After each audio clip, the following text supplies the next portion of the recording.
The Generals of the Yang Family Chapter 1. Today, we're jumping into a really bloody origin story. It's the beginning of one of ancient China's most legendary military families, the Yang generals. Exactly. This is the very first chapter of an epic. We're setting the scene in the 10th century Northern Han Dynasty, which was, this small state just trying to hang on. While the massive conquering Song Dynasty is basically right on its doorstep, the whole region is a political powder keg. And that keg ignites almost immediately. Our mission in this deep dive is to unpack this foundational myth, really. We're focusing on how a fearful ruler, some nasty political treachery, and an assassination set the stage for this heroic family. And what's amazing is how quickly the politics turn deadly and the calculated steps someone has to take just to find justice when the system is corrupt. It's a long game, a very long, very risky game. So let's start with that central dilemma. The Northern Han ruler, Lu Jun, what's his state of mind? He's basically living in constant fear. The Song Dynasty has been on a roll, unifying territories, and he knows they won't just let an independent Northern Han exist, especially not with them controlling Hedong. And Hedong wasn't just any piece of land, right? For anyone not familiar with the geography, this was everything. It was a strategic gateway, the main defensive point for the entire state. If they lost Hedong, it was game over. So Lu Jun turns to his advisors, and this is where we see two completely opposite solutions get thrown on the table. Radically opposed. First up, you have the voice of pragmatism. That's Huyan, the counseling official. Okay, and what was his advice? His advice was pretty sobering. He basically said, look, the Song ruler is a genius, we're weak, and fighting is it's pointless. His counsel was to submit. Just give in. Yeah. Send tribute, acknowledge the Song's power. The idea was to save the people from a horrible war and keep Hedong safe. It sounds like sound advice. It's humanitarian, it's strategic, but it also carries a huge political risk. A fatal one, as it turns out. Because in that court, being pragmatic could get you labeled a traitor. And that's exactly what happened the next. It is. His rival, Wu Yangfang, jumps all over it. Wu Yangfang is the vice chief of the Bureau of Military Affairs, so he's a big deal in the military establishment. And he sees this as weakness. Weakness and an opportunity. He flat out rejects submission. He claims their capital, Jinyang, is this ancient, unbreakable fortress. But he doesn't just disagree on policy, does he? This is where it gets personal and really escalates. Oh, it spikes immediately. Wu Yangfang's calculation is just ruthless. He doesn't want to win the debate. He wants to eliminate the competition. He accuses Huyan of treason. Right there on the spot. On the spot, colluding with the Song. And he tells the ruler to execute him. Right then and there. It's the ultimate political power move. So Lu Yun is about to kill a loyal man, giving him sound, if difficult, advice. But someone steps in. Yes, thankfully. A royal relative, Zhao Sui, intervenes. And his argument is brilliant because it appeals directly to the ruler's self-interest. Not morals, but strategy. Exactly. He says, look, if you execute Huyan, a man known for his loyalty, you're not just murdering someone, you're handing a Song a perfect excuse to invade. So they could march in claiming to be liberating the people from a tyrant. Precisely. They'd have the moral high ground. It wouldn't just be a conquest. It'd be a just war. And that's the logic that gets through to Lu Jun. That's what works. So he spares Huyanting's life, but he can't look weak. So he strips him of his office and exiles him, sends him home to Jiangsu. A major setback for sure, but Huyanting is alive. Or so he thinks. For a little while. For Yangfang, though, this isn't good enough. Exile is an elimination. So what's his next move? It's a plan of just shocking cruelty, wrapped in plausible deniability. He is determined to wipe out Huyanting and his entire family line. How does he do it? He calls in his two top guys, Zhang King and Li Dai, gives them hundreds of soldiers, and tells them to secretly track down Huyanting's party on the road. And here's the crucial detail, right? This can't look like a state-sponsored hit. Absolutely not. The order is very specific. Disguise yourselves as strong robbers, as bandits. So it looks like a random, tragic crime. A highway robbery gone wrong. It gives Wu Yangfang a perfect cover for a political assassination. The attack happens at a place called Shishan Post Station. The whole family's killed, everything looted, a complete political cleansing. Almost complete.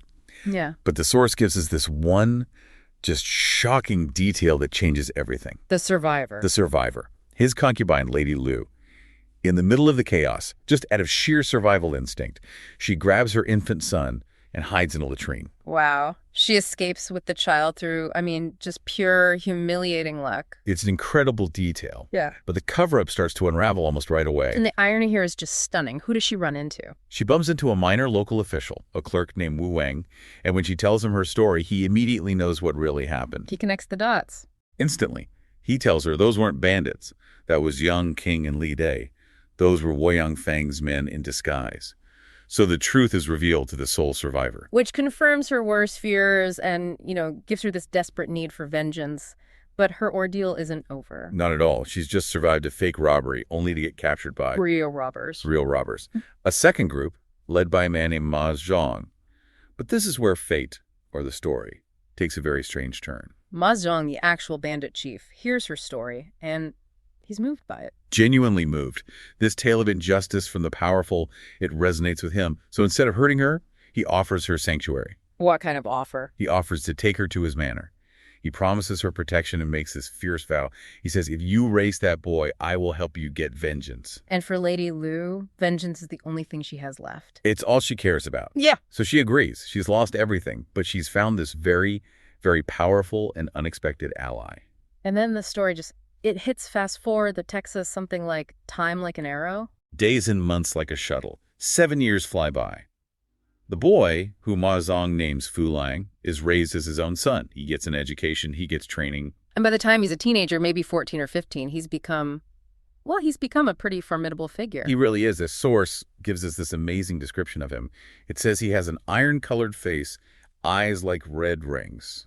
And they compare him directly to a famous Tang dynasty general, Qi Jingde. That's not a subtle comparison. Not at all. It's basically tagging him as a preordained hero, a force of nature destined for war. His real lineage is shining through. So he's renamed Ma Zhan, and he's good at everything. Riding, archery. And, crucially, military strategy. He's also skilled with this heavy, solid iron spear. Ma Zhan can see the boy is ready, but Ma Zhan still doesn't know who he really is. So they need something to trigger the revelation to kickstart the whole quest for revenge. And that trigger shows up as this massive, arrogant display of power from the man himself, Huyan Fang. Oh, what happened? Ma Zhan and Ma Zhang see some workers hauling this huge stone monument, a stele, inscribed with the words, Pillar of State Huyan Fang. Seeing that name just sets Ma Zhang off. It sends him into a rage, and it forces him to finally tell the boy everything.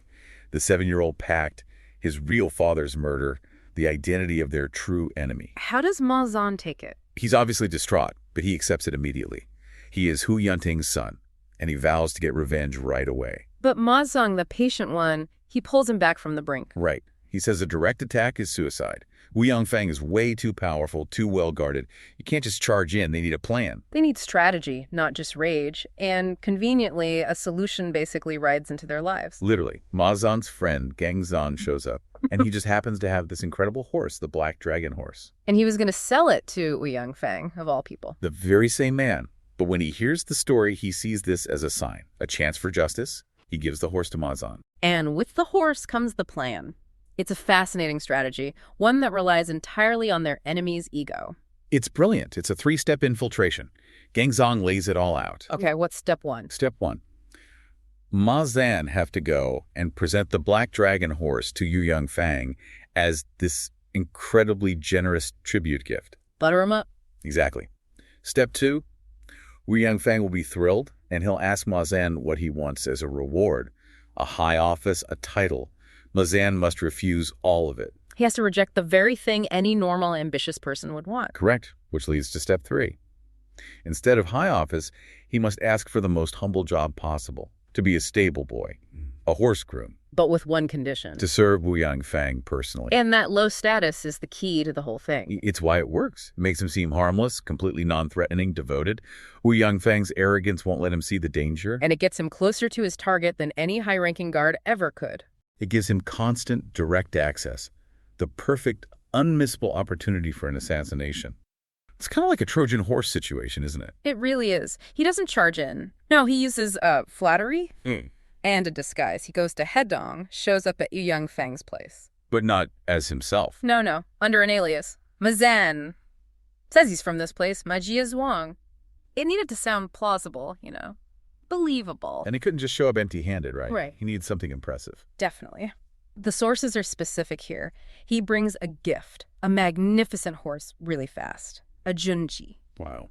But the real genius maybe is how they talk about the price. Ah, right. Huyan Fang sees this amazing horse, asks what it's worth. And Zan hits him with this incredible line, worth the value of a city. Jia Zhe Lian Cheng. That's bold. It's more than just saying it's expensive. Exactly. It's like a political statement almost, saying, look, I operate on a different level. So Fang probably thinks, okay, this guy wants a big job, a position. You'd assume so, wouldn't you? But Zan immediately flicks that expectation. He says straight up, I don't want an official post. His only goal, he claims, is to serve Shenggong, that's Fang, for a year and a half. Just hang around and be helpful. Pretty much, just long enough to become a familiar face, a trusted person. A Ming Fen Ren, as the text puts it. Okay, but that's got to be incredibly stressful. Serving your mortal enemy day in, day out for 18 months. Unbelievably so. Imagine the discipline. One wrong move, one suspicious glance. He could be dead instantly. Right. But by playing this long game, he just blends in, becomes part of the household. The dedication there is just, wow. It really is fascinating. He had to earn Fang's complete trust. The source says he jita Fang Zi Huangxi, he totally won Fang over. All while just waiting for that one perfect moment. Exactly, that single, unguarded opportunity. Which, interestingly, gets helped along by events outside the household. The politics. While Zan's inside, playing the loyal servant, things start shifting for Huyan Fang, don't they? Big time. His standing at the Northern Han court takes a massive hit. There's this other powerful official, Zhao Sui. Right. He's worried about Fang's power, maybe sees him as a rival.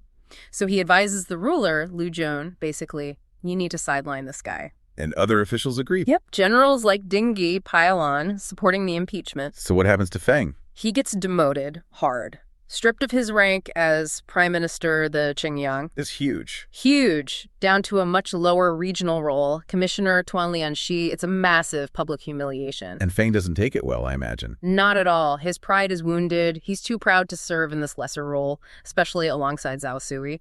So he just quits. He quits entirely. Yep. Resigns and retreats back to his hometown, Yunzhu, way out in the provinces. Okay, hang on. So there's a political downfall, this humiliation. It actually helps Zan. Massively. Think about it. As prime minister in the capital, Fang's surrounded by guards, allies, the whole state apparatus. Secure. Protected. Exactly. By retreating to his remote hometown, he isolates himself. He goes from a fortress to basically a private house. Much easier target. That's the opening Zan needed. The strategic shift. It really is. And this isolation leads pretty quickly to the first near miss for Zan.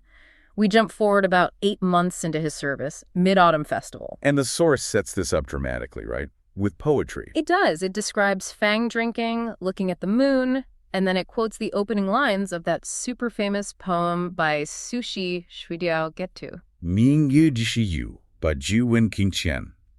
When will the moon be clear and bright? With wine in hand, I ask the blue sky. Using that poem, which is all about reflection mortality, right before an attempted murder, it really elevates the tension, makes it feel almost fated. So Fang gets drunk, passes out in his study. Right there at his desk, and Zan sees it. This is the moment he's been waiting for what, nearly a year by now. He goes in, knife ready. He draws the short knife. He's ready. The target is right there, vulnerable, but fate intervenes. Or, just bad luck for Zan. Before he can strike, the housekeeper walks in. Oh, no. Yeah, carrying a lamp, probably coming to put Fang to bed properly. Zan has to instantly hide the knife, go back to being the servant. The mental whiplash of that moment. Must have been incredible. He apparently sighs, saying something like, this thief still has surplus luck. Protected again. So he has to just go back to waiting. Back to waiting. But the next chance isn't far off. Okay, when's that? Just a month later, 9th day of the 9th month. The Double Ninth Festival. And it also happens to be Huyan Fang's birthday. And Zan's probably feeling the pressure by now. Intensely. The source says he's feeling really down, depressed, thinking he's failed his father, Huyan Ting, failed the mission. And then comes the dream. Yeah, this really vivid dream. Whether it's, supernatural or just his mind under extreme stress. Doesn't really matter for the outcome, I guess. Right. He sees all these figures covered in blood, his father among them, basically yelling at him, Fang harmed your father. Today's the day. You can get revenge now. That's quite the motivator. It gives him that final push. Just as he wakes up, a servant Machia calls him. says Fang needs him in the study. It's really late, the fourth watch, so like 1 to 3 a.m. And Fang is exhausted from the birthday celebrations, tired, vulnerable, probably alone. Zan knows this is it. no interruptions this time. No interruptions. The confrontation is immediate. Zan pulls out the knife. The source describes it as gleaming hanguang-linlin and having this palpable murderous energy, shakitangkan. Chilling. He grabs Fang, and before he strikes, he delivers the line, "Do you recognize the son of Huyan Ting?" The reveal. After all this time, Fang is terrified, instantly offers all his money, everything to save his life. but Zan's not interested in money. Not at all. This is about blood, about honor. Before Fang can even finish his plea, Zan stabs him right in the throat. Quick. Silent. Okay. Revenge accomplished, Yeah. but it doesn't stop there, does it? No. This is where it goes from targeted assassination to something else. Something much bigger. Annihilation. That's the word the source implies.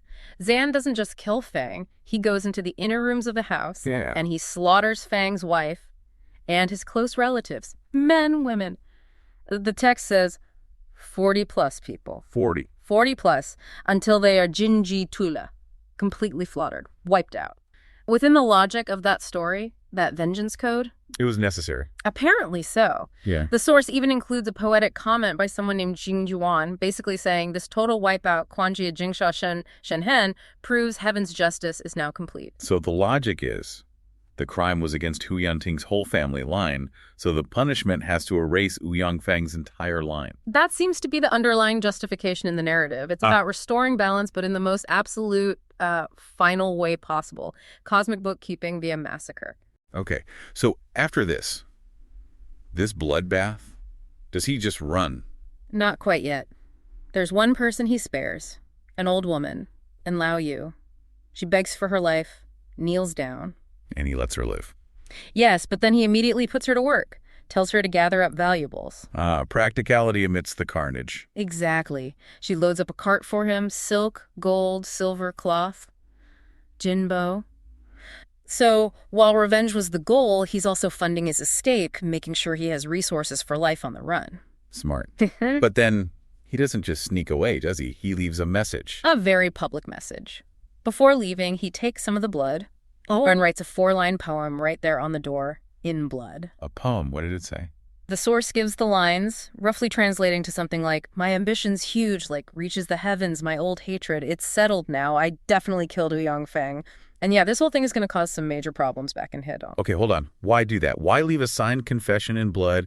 Doesn't that guarantee everyone will know it was him and hunt him down? It seems counterintuitive as survival is the only goal, right? Totally. But it goes back to that honor code, I think. The vengeance isn't complete unless everyone knows who did it and why.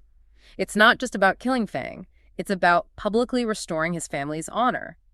The name Huyan Ting needed to be cleared, and his son's act needed to be known. So the proclamation is as important as the act itself. In this kind of narrative, yeah, it seems to be. It's the final stamp. So Zan takes the cart, leaves the bloody poem, and rides off. Where does he go? Straight back home to his mother, Lu Shi. And she's apparently overjoyed. The debt is paid. But not everyone is happy. His relative, Ma Zong. Ma Zong hears the story, especially about the poem written in blood, and he freaks out, understandably. Because now the authorities know exactly who did it. And Ma Zong points out the obvious, terrifying consequence. If the Han ruler connects this Ma Zong alias back to Huyan Zan, their whole family, the whole clan, could face Mizu Jihu. Extinction of the clan. Wiped out. The ultimate price. So the revenge is done, but now the danger has escalated exponentially for everyone connected to Zan. So immediate escape plan. Instantly. Ma Zong tells Zan, "Get out of here. Now go to Helan Mountain. Find your uncles Geng Zong and Geng Liang. Take refuge with them." So he becomes a fugitive, an outlaw, declared by his own hand. Exactly. The revenge is complete, but like the poem warned, it's just created a whole new wave of enmity, of conflict. The chase is on.